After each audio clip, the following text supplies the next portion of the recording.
And then at the very end, when you left, you're like, hey, check this out. Yeah. And you gave me this little video, and I'm like, you're working here.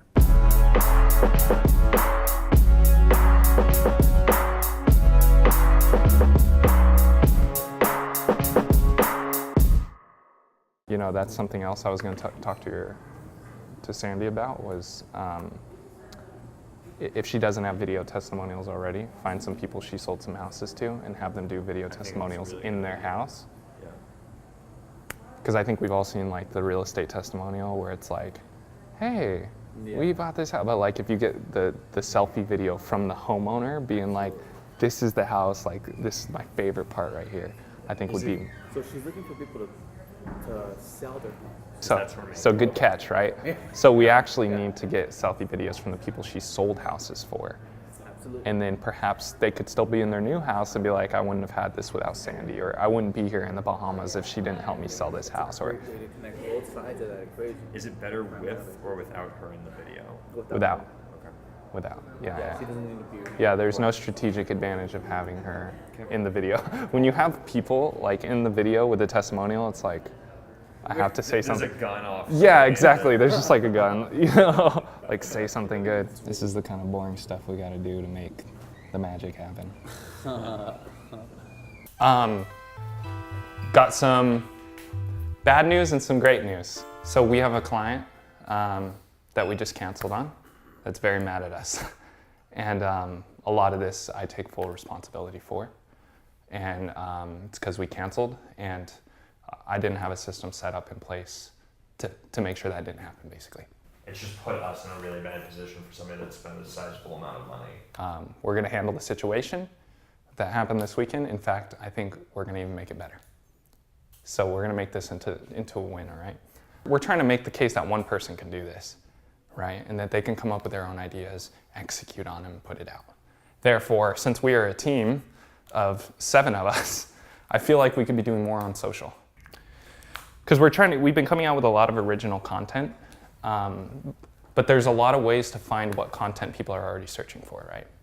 So what like an idea would be to create a book of like 200 high searched, high shared pieces of video content in our realm of video marketing business, and just modeling it, and recreating it, and having a book that any of us as production people can open to and say, let's recreate that one.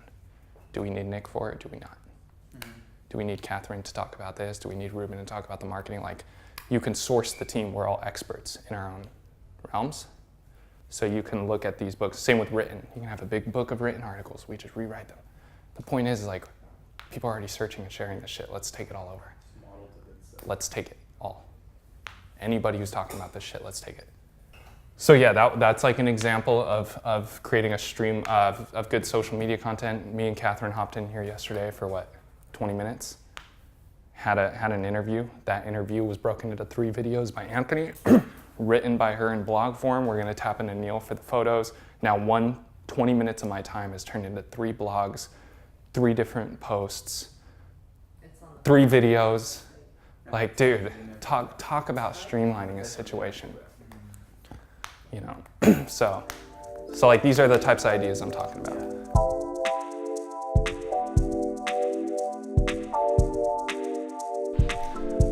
Thanks for coming here.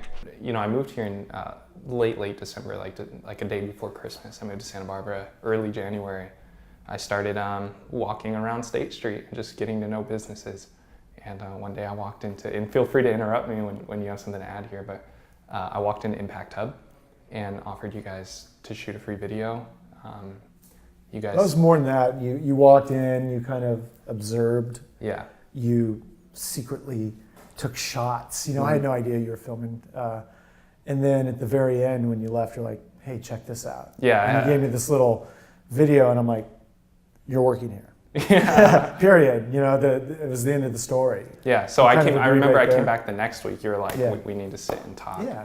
And that's when you gave me the opportunity to share some work for some space. Yeah. And then very quickly after I started working there, I started developing my course much faster. The way I envisioned the hub before it was even the hub is you're the model guy to walk in without the actual business yet, but the idea.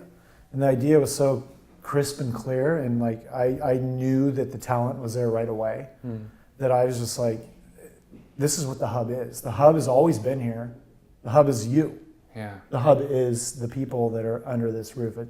Yeah, we have a nice building and we have cool lights and Yeah. you know, we have beer and kombucha, but the hub has always been here.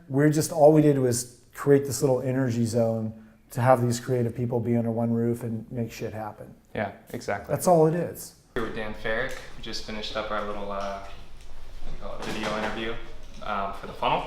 And anything you want to say about that? I'm just excited with all the changes that we have going on here and the growth and the people that are coming through the store. It just keeps me going. You know, I didn't mean to get into this business. Same kind of thing. I just walked into an opportunity and I said yes. And I'd like you to say yes too if you come in here. Absolutely. So yeah, we're gonna run that little funnel, see if we can get some more people in here, and you know, like I said, help more businesses. Say yes. Always say yes. Yeah, thank you, Dan. Appreciate it. See ya. See you roll here. So just got out of a meeting with the owner of this app. It's like a multi-live switch platform. It's one of its kind. Allows you to turn a bunch of phones into a live stream. Anyways, we're gonna. It's looking like our company is gonna partner and do some really unique ambassador work.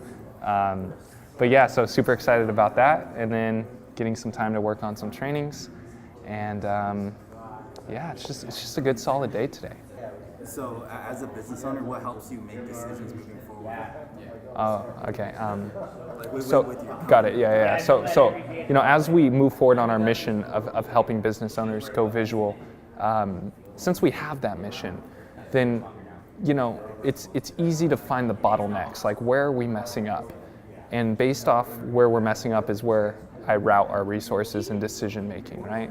So I couldn't imagine how hard it would be to run a business without a purpose. Because if you don't have a purpose for your business, then it's hard to measure where you're stuck. But for us, it's like we're trying to put these devices in your hands and get you to use them. So it's easy to watch that process happen and re-go over it. Some people don't understand it when I explain it to them. Some people, it's hard for the editing. Some people don't know what to do with them. Some people don't know how to think about video, how to talk about video. So, you know, as we do this repetitively, it allows me to understand where the bottlenecks are and where to allocate resources and then make decisions. Awesome. Thank you. Does that make sense? Thanks for joining me today. See you tomorrow.